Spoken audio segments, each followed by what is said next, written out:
বাংলাদেশ থেকে স্থায়ীভাবে নিষিদ্ধ হবে কিনা সেটির চূড়ান্ত সিদ্ধান্ত হয়ে গিয়েছিল 5ই আগস্ট। অত্যন্ত পরিতাপের বিষয়, আজকে বিপ্লবীরা এই বিপ্লবের লিখিত দালিলিক স্বীকৃতির জন্য যে এখানে অপেক্ষা করছে, অন্যদিকে আজকে রাষ্ট্রযন্ত্র এই আওয়ামী পুনর্বাসনের জন্য বিভিন্নভাবে তারা প্রস্তুতি নিচ্ছে। আমরা বিপ্লবী শক্তি আমরা স্পষ্টভাবে জানিয়ে দিতে চাই, আমাদের হারানোর কিছুই নাই। আওয়ামী লীগ বাংলাদেশে পুনর্বাসিত হবে কিনা সেই সিদ্ধান্ত এখন নতুন করে নেওয়ার কিছুই নাই। আওয়ামী লীগ বাংলাদেশের রাজনীতিতে পুনর্বাসিত হবে কিনা সেটার চূড়ান্ত সিদ্ধান্ত হয়ে গিয়েছে 5ই আগস্ট।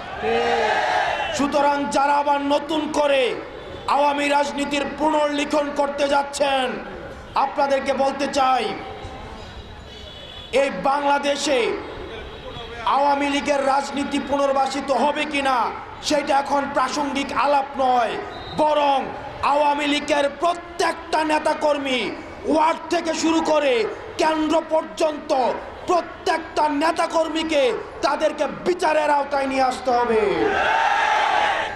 তাদের বিচার নিশ্চিত না হওয়া পর্যন্ত আবার যারা তাদেরকে পুনর্বাসনের কথা বলবে, তাদের উপস্থিতি ছাড়া যারা বলতে চাইবে যে নির্বাচন পার্টিসিপেটরি হবে না, আমরা ধরে নিব গত 16 বছর ধরে আওয়ামী লীগ যে জাহিলিয়াতের রাজনীতি বাংলাদেশে কায়েম করেছিল সেখানে তাদেরও ইন্ধন ছিল।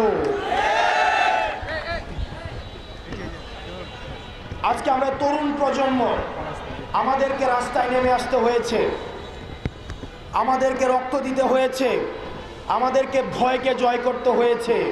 কারণ আমাদের যে দুর্বৃত্তায়নের রাজনীতির সংস্কৃতি, আমাদের যে প্রতিহিংসার রাজনীতির সংস্কৃতি, সেটি আমাদের তরুণদেরকে আশাহত করেছে যুগের পর যুগ।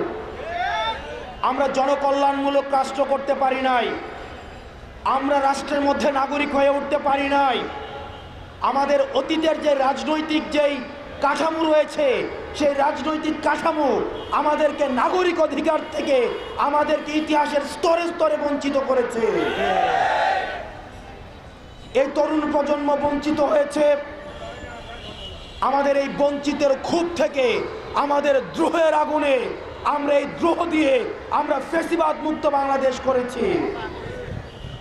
আমরা স্পষ্টভাবে বলতে চাই, আমাদের পরবর্তী বাংলাদেশ বিনির্মিত হবে আমাদের অতীতের যে রাজনীতি, আমাদের যে রাজনৈতিক যারা করেছে এত বছর ধরে, তাদের অভিজ্ঞতা এবং তরুণ প্রজন্মের যেই ভয়হীন যেই মনোভাব, দুইটার সংমিশ্রণে।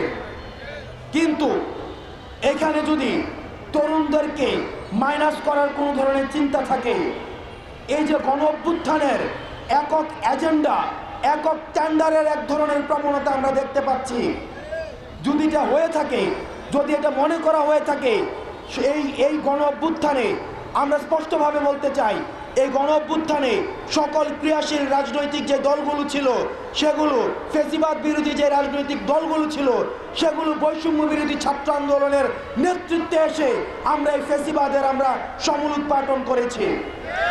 আমরা আমাদের জায়গা থেকে স্পষ্ট করতে চাই, আমরা বারবার বলছি, আওয়ামী লীগের প্রশ্নে সর্বপ্রথম যে বিষয়টি আসবে সেটি হচ্ছে আওয়ামী লীগের আগে বিচার হতে হবে। সুতরাং যেসব টকশোজীবী, যেসব মিডিয়া পাড়া, যেসব বিশ্ববিদ্যালয়ের শিক্ষক, যেসব বুদ্ধিজীবী এখন আওয়ামী লীগের মানবাধিকারের জন্য তারা সরব হয়েছেন, আপনারা এই ফ্যাসিবাদকে, এই ফ্যাসিবাদের তেল নুন ঘি খেয়ে আপনারা এতদিন পর্যন্ত আপনারা এই ফ্যাসিবাদকে পৃষ্ঠপোষকতা দিয়েছেন। সুতরাং আপনারা ফ্যাসিবাদের পক্ষে যে কলমগুলো এখন আবার লিখবে, আমরা সেই কলমগুলোকে আমরা ভেঙে দিব।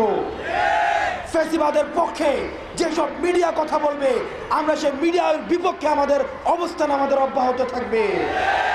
ফ্যাসিবাদের পক্ষে যেসব মগজ আবার তাদের চিন্তা প্রসূত করবে, আমরা সেসব চিন্তার বিপক্ষে আমাদের শক্ত অবস্থান থাকবে।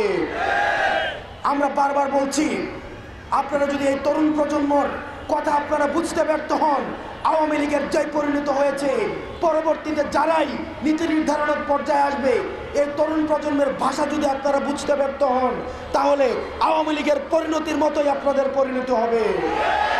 সুতরাং ফ্যাসিবাদ বিরোধী প্রত্যেকটি রাজনৈতিক দলের এবং বৈষম্য বিরোধী ছাত্র আন্দোলন এবং ফ্যাসিবাদ বিরোধী যেসব মনস্তাত্ত্বিক যেই ধরনের আমাদের চিন্তা রয়েছে, সবগুলি সংমিশ্রণে আমাদের পরবর্তী বাংলাদেশ বিনির্মাণ করতে হবে এবং এই প্রত্যেকটি জিনিসের লিখিত দালিলিক স্বীকৃতি আমাদের এই প্রক্লেমেশনের মধ্য দিয়ে দিতে হবে। আমরা 15 তারিখ পর্যন্ত আমাদের আলটিমেটাম ছিল, আজকে 14 তারিখ, আজকে গণসংযোগের পরে আমরা 15 তারিখ পর্যন্ত সরকারকে সময় দিয়েছি।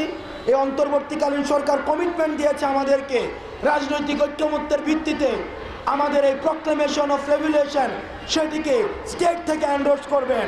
অত্যন্ত দুঃখজনক বিষয় হচ্ছে এখনো পর্যন্ত আমরা কোনো দৃশ্যমান কোনো পদক্ষেপ আমরা দেখি নাই। আমরা যাদেরকে উপদেষ্টা বানিয়েছি, আমাদের প্রতিনিধি হয়ে যেসব উপদেষ্টা সরকারে গিয়েছে, আমরা আপনাদেরকে বলতে চাই, আপনারা আমাদের প্রতিনিধিত্ব করছেন।